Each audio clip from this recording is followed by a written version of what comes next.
Guys, this is our new credit card machine we'll be using effective tomorrow. I want to show you how to change the paper. Over here on the right is a little button. You just press it in, it pops that top lid off, and then you feed the paper in. The glossy or shiny side should be facing up like this. Where my thumb's rubbing, that's the shiny side. So you just feed it through, close it down, and that's it. I'll rip that excess off. The next thing we want to do is a sale. It gives you options, sale, refund, void, but none of those are necessary for a sale. You're going to want to take the card, swipe it with the magnetic strip to the interior. Okay, then you're going to want to enter the amount, which we'll do $1. So we'll go 100. I know you guys can't make this out very well. And then you hit the green enter button. And it says that it's processing. It says it's dialing actually. And it says it's receiving the information. Okay, so you rip it off. Then it's asking you, do you want to print a customer copy? Well, we always do. So you go in that top choice. It corresponds to the F1 key, yes. So that prints the customer's copy. And there we have the customer's copy and our copy that needs signed. Pay in particular attention to where it says invoice number.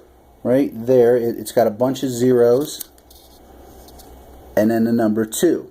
That last digit, or multiple digits if we're above 9 transactions, will come into play when entering your tip. Now the way you would enter a tip is over here, the top second from the left purple key right here. It says tip. I know you guys can't make it out, but it says it. You hit tip. Okay. Now I just said about that invoice number over here, which in that one it's 2. So as you can see, when I did tip, it gave us options.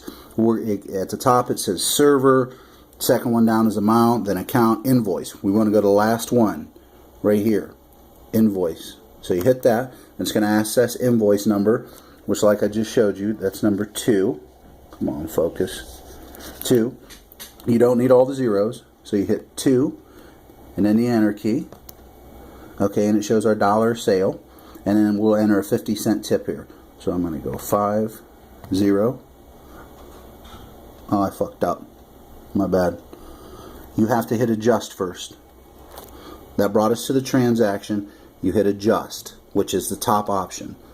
You hit adjust. Now you can enter the tip. 50, which it says 50 cents, and hit enter. And it shows $1.50. That's it. Now don't go forward, you go backwards. So you hit the red key once you enter your tip. And it shows, okay, that's right, it's $1.50 total. And hit the red key again, and you're back to the previous menu. And then back again, and you're back to the home screen. The last thing I wanted to show you to do is how to void a transaction. We'll never use refund. We'll only use void. Where this would come into play is if you, let's say a customer had a $20 sale and you put another 0 in, so you entered 200 and you didn't catch it in time, which tried to not do that, and you went on ahead and processed it, and it was $200. So let's say, oh shit, I got to void it out. So you'd hit the void key, okay, and it says void last transaction. Well, you may or may not be the last transaction, so just hit no, which is the second option down. Then from there, it'll say, okay, well, how do we retrieve what transactions you're talking about? We're going to refer to that top choice, which is invoice number again, which is how you enter tips. It's going to ask you for that invoice number, and we're going to talk about, or we're going to use number 2, because that's what we were working on. So hit 2, and then hit enter. Then it's saying, okay, do you want to void that $1.50? It's the amount with the tip. Do you want to void it? And the top button is yes. So we hit yes. And avoided a transaction. And there's our copy that they'll need to sign. It's asking you, do you want a copy for the customer? And of course we do. So hit yes. And it's voided out. And that's it. Bye.